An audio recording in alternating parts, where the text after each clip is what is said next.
guys, I literally cannot believe how fast this summer is flying by. It is literally insane. It's like back to school season and we're all getting ready to go back to college, high school, and whatever.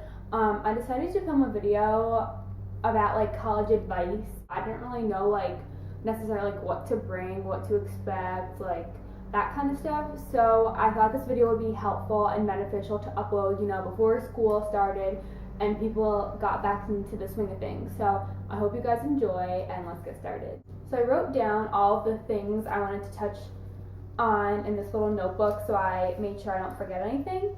So the first thing I wanted to say is you want to really get organized before going to school. You can write all the things you need to bring, make a list of it, and it will be really helpful.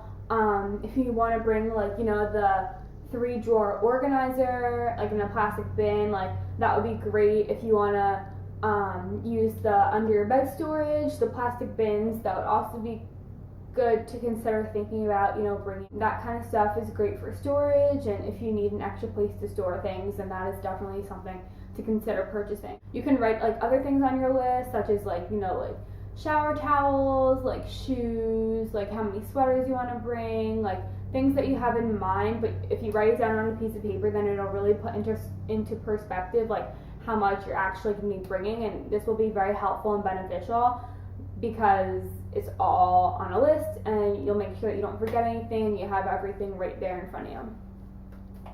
So lists are definitely helpful and a great way to organize.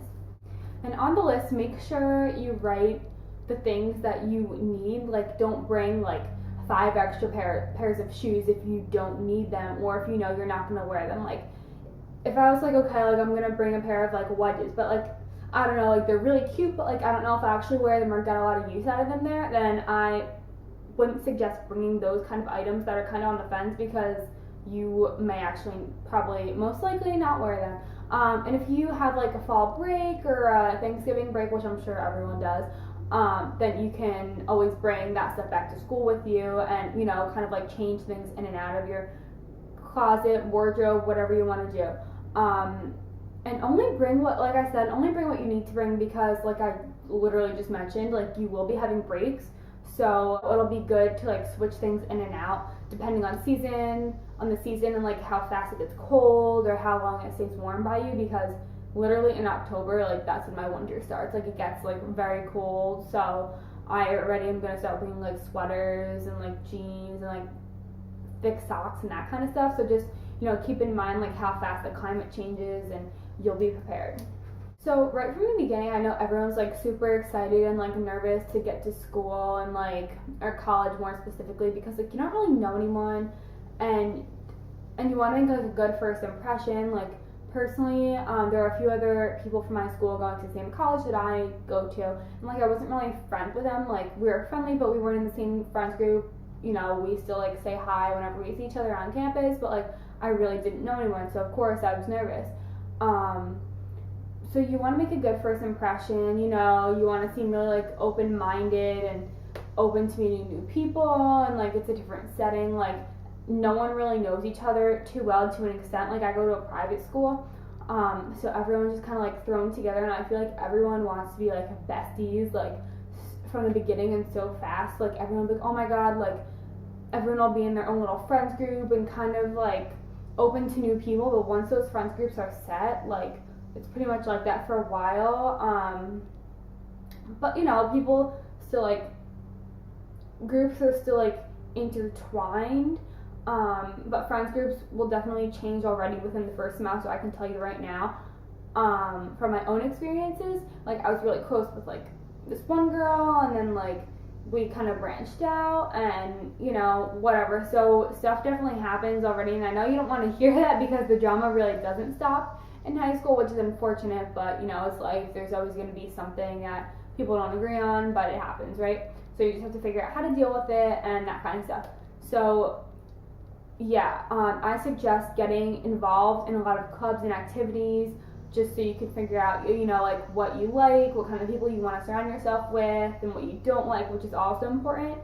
So definitely get involved in clubs and activities and that kind of stuff.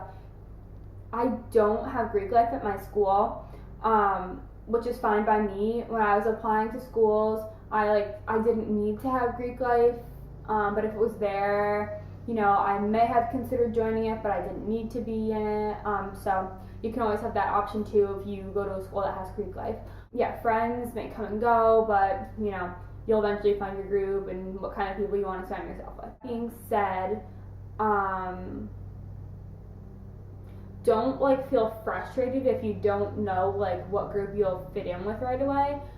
It does take a little bit of time, but you'll get there and you'll figure it out with some time and experiencing different things with different friends groups and seeing what kind of people they truly are. So the next thing I'm going to touch base on is your major. So this is a little difficult to figure out. Some people know from high school, I want to do marketing or I want to do physical therapy. So some people, like I said, figure that out early on. Some people don't. But it's important, again, to keep an open mind.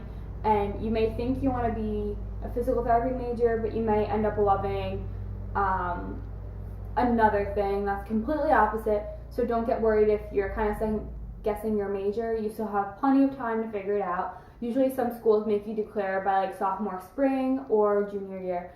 So again, you have a little bit of time, unless you're going to a specialized arts school. But I go to a liberal arts school, so I don't really need to worry about that anytime soon. I definitely kind of figure out what you want to do with your life by joining clubs and seeing if you enjoy certain things, what you don't enjoy, and then you'll kind of lean towards the side and you'll figure out what field you want to go in.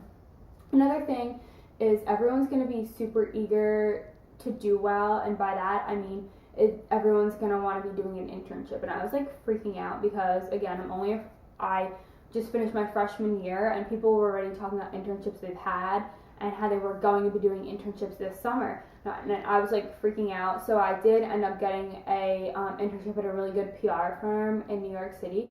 So that's great. So you want to try to get as much experience as you can during the summers. Definitely take advantage of it, network and meet a whole bunch of people and, talk to them if you need help with figuring out what field you want to go in. Definitely confide in them and they will help you figure out what you want to do with your life. Also, keep in mind studying abroad. This is a huge, huge thing. Studying abroad is definitely a great experience. I haven't done it, obviously. I'm only going to be a sophomore in the fall. Keep that in the back of your mind when you select your classes, because you want to save certain classes when you study abroad and take the classes that you can't study abroad, on your main campus. This is important because you don't want to take all these classes that you potentially could use when you study abroad at your home campus, because if you do want to study abroad, it can be extremely difficult to figure out what credits transfer and which ones don't. And the last thing I want to talk about is remaining focused. Primarily everyone is there to come out with a degree, and you really want to remain focused. There's definitely a lot of distractions. Your classes will be spread out. You'll have more time. You probably most likely won't want to do work in between classes, which is hard to find motivation for. But remaining focused and, really being motivated is key. I know a few people at my school who didn't do so well their first semester.